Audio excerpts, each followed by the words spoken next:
সোমবার দিবাগত রাত্রে ঢাকা মহানগর গোয়েন্দা পুলিশের একটি দল রাজধানীর বাড়িধারা এলাকা থেকে সাবেক সংসদ সদস্য মাসুদ উদ্দিন চৌধুরীকে গ্রেপ্তার করে। গ্রেপ্তারকৃত মাসুদ উদ্দিন চৌধুরীর বিরুদ্ধে ফেনী জেলায় 6টি, ঢাকা মেট্রোপলিটন এলাকায় 5টি, মোট 11টি মামলার তথ্য এই পর্যন্ত আমরা পেয়েছি।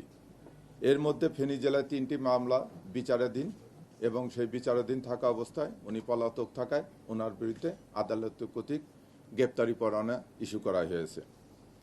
ফেনী জেলায় আরও 3টি মামলা এবং ডিএমপির 5টি মামলা সহ মোট 8টি মামলা এখনও তদন্তাধীন।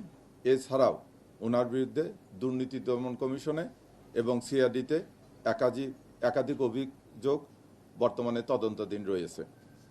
তার বিরুদ্ধে পল্টন, বনানী, কোতোয়ালি, মিরপুর ও হাতিরঝিল থানায় হত্যা চেষ্টা, মানব পাচার প্রতিরোধ আইন ও মানি লন্ডারিং সংক্রান্ত গুরুতর অপরাধের মামলা রয়েছে। প্রাথমিকভাবে তাকে ডিবির তদন্তাধীন পল্টন থানার একটি মামলায় গ্রেপ্তার দেখিয়ে বিজ্ঞ আদালতে প্রেরণ করে 5 দিনের রিমান্ড চাওয়া হচ্ছে। না, তার বিরুদ্ধে তো ওয়ারেন্ট আছে, প্লাস আমার কাছে তো তদন্তাধীন মামলা আছে। আমার মামলা আমার কাছে যে এটা মানব পাচারের মামলা, এটা উনি 3 নম্বর এজাহারভুক্ত আসামি। মোট 101 জন আসামি আছে, তার বিরুদ্ধে তার মধ্যে উনি হচ্ছে 3 নম্বর এজাহারভুক্ত আসামি। তা আমরা অনেকদিন হলেই করতেছি, আমরা সকলের সহযোগিতায় গতকাল নিশ্চিত হয়েছি যে উনি বাড়িধারায় ওনার বাসায় অবস্থান করতেছে। সেখান থেকে যে ডিবি টিম, গুলশান এবং ক্যান্টনমেন্ট থানার অন্যান্য টিম সহ আমরা তাকে যে নিয়ে এসেছি। ওনার বিরুদ্ধে একটা বড় অভিযোগ, সেটা 111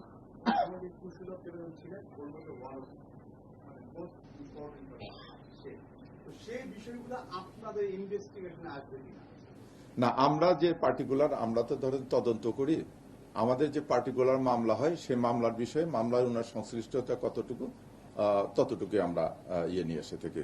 তবে আমি আপনাদেরকে নিশ্চিত দিচ্ছি, ঢাকা মহানগর গোয়েন্দা পুলিশ তথা বাংলাদেশ পুলিশ মানে গণতান্ত্রিক ধারা অব্যাহত রাখার জন্য এবং ন্যায় বিচার নিশ্চিত করবে, সকল রকম অন্যায় অবিচারে যথাযথ বিচার নিশ্চিত করবে, এটা আমরা করব।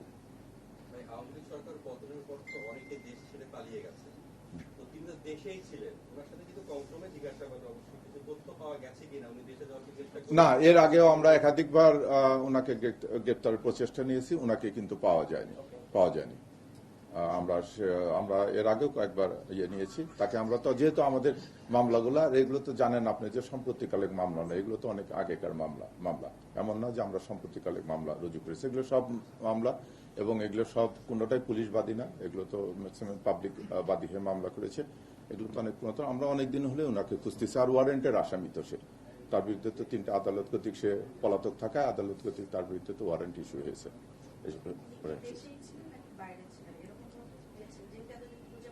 অপটিক্যাল ব্রাইটেনার, কালার গার্ড এবং জার্ট লক সমৃদ্ধ অ্যাডভান্স ফর্মুলায় এলো নতুন রে ডিটারজেন্ট পাউডার।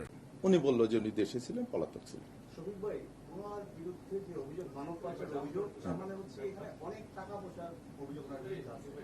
আর আপনার ভাষ্য মতে প্রায় 8টি মামলা ছাড়াও আর অনেকগুলো মামলা রয়েছে।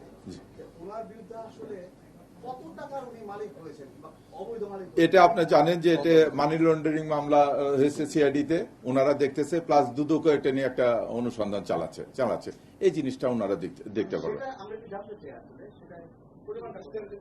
এটা আমার কাছে একবারে সঠিক। আমরা তো কেবল কালকে রাতে নিয়ে আসে আমাদের যে প্রাথমিক যে কাজগুলো, এই কারণে ফেনী থেকে আমি ওয়ারেন্ট গুলো নিয়ে আসলাম। এগুলো তো আমাদেরকে একটা প্রসেস করতে হয়, এখন আবার তাকে কোর্টে পাঠাতে হবে। আমরা এই জিনিসগুলো এগুলো তদন্তে অবশ্যই বের হয়ে আসবে এবং যেটা সত্য ঘটনা সেটা আপনারা সবাই জানতে পারবেন। কারণ তদন্ত শেষ হচ্ছে, এখন চার্জশিট দেবে, তখন তো অবশ্যই উল্লেখ করে দেবে, সেটা দুদকই দেখ আর সিআইডি দেখ, উল্লেখ করে দেবে যে তার বিরুদ্ধে অভিযোগগুলো কি, কত আর্থিক কেলেঙ্কারি বা দুর্নীতি হয়েছে, এটা তো আপনাদেরকে উল্লেখ করে দেবে। এটা আপনারা জানতে পারবেন। এটা কোনো